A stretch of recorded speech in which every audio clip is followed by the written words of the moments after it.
Would you support a contract with a time limit?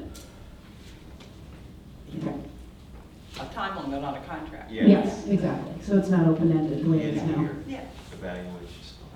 Would you support a contract that requires meeting very specific annual performance objectives, similar to the evaluations used in the private sector? Absolutely. Yes, thank you.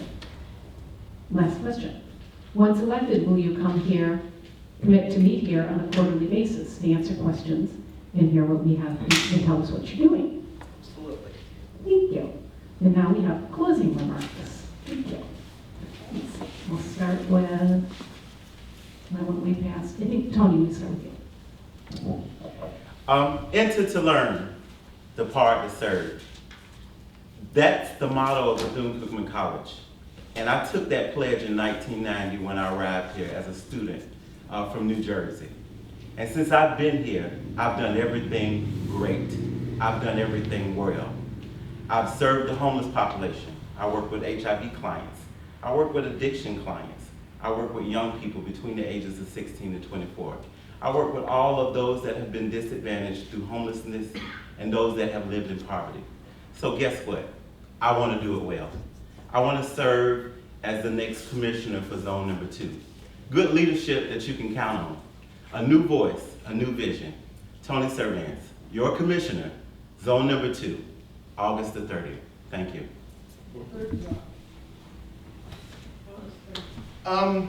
Thank you guys for coming out and paying attention. As I said earlier, I think that our communities do not get better if we're not paying attention to who we are elected in office. So thank you for coming out and hearing us, the things that we have to say. And again, I have had the opportunity to have experience in the legislative process on the federal level, all the way down to the city level and across the state of Florida. And I want a deeper commitment of representing people, the people in this particular community. And so thank you guys for coming out, and I hope for your support on August 30th. Hey, something I never get to really talk about because I always run out of time is about transparency in government. And I'm going to tell you that I will promise you that you will know what I know when I know it. There will be no more surprises because I work to inform people. That's what I've done for the last 10 years. I will involve you. I want you to do your homework too. I want you to come to commission meetings if I'm up there. I want you to call me. So I think that's really important. The other thing is that I want you to know that I will be your representative. I don't believe that we have delegates up there. I believe that we should have representatives up there, and I pledge to do that. And I really I would encourage everyone's participation from every part of the city. So, one thing about voting, Zone 2 and Zone 5 is on the back of the ballot if you haven't voted yet. So don't forget to turn the ballot over. Thank you.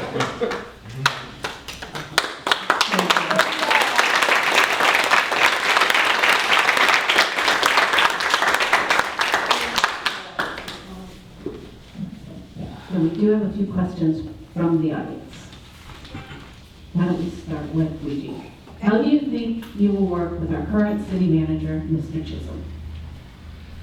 I think, well, I'm gonna stand up. I think if Mr. Chisholm doesn't retire soon, that, and I think there's a good possibility that he will retire soon.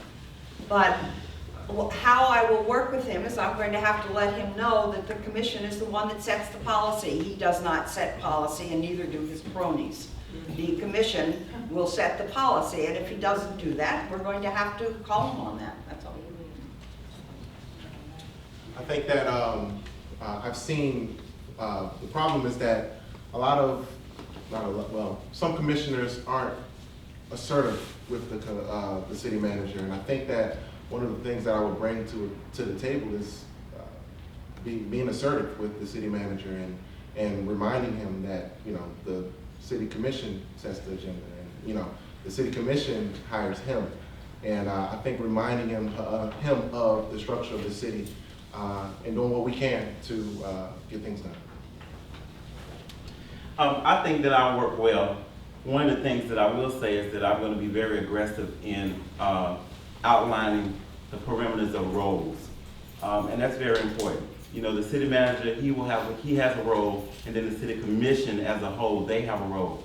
And I think that if that role is not played out like it should be, like it is written, that we have a responsibility, we do have a responsibility, being your voice, to go ahead and make some moves on bringing new leadership to Daytona to help us to move forward. If we can't get the job done with what we have, then we need to move forward to fix what we should put in place so that we can get the outcome that we're looking for. Can I say this? I don't think the city manager is an evil person. I don't. I don't think that our fight is against people. I think for the most part, our fight is against systems. And we have to call out those systems, those structures that are pushing people into making the type of decisions that they're making. So I just wanted to put that out there. I don't think the city manager is an evil person. I don't think it's people we're fighting against. Thank you. Another one with small handwriting. Tony, would you like to go first? Yeah, sure. The current mayor and commission are willing to grant changes to developers. Would you be willing to hold the line on current building regulations?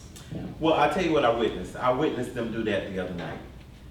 I think one of the things that they did was they decided to look at what they needed to move forward to bring a boost of economic development to the beach side. I think that as a commission, we have a responsibility to look at that. That's been a blighted area, and I think the leadership, the team will have to make a decision. I do believe that I will be for upholding those current guidelines that are in place. But if there is a conversation that is put out there for us to decide on some changes that need to be made, guess what I'm going to do? I'm going to go back to those communities that look at us all the time, that will be looking at us for leadership, and I just want to find out from them, what do you want? And that's ultimately how I'm going to go, because ultimately, you're going to be the ones that's going to put us in those positions up there to represent you. And we don't want to make any decisions on our own that's going to affect everybody in a big way. I believe in rules. I believe that we have a land development code for a reason. I believe that it gets ignored too much. I believe that it sets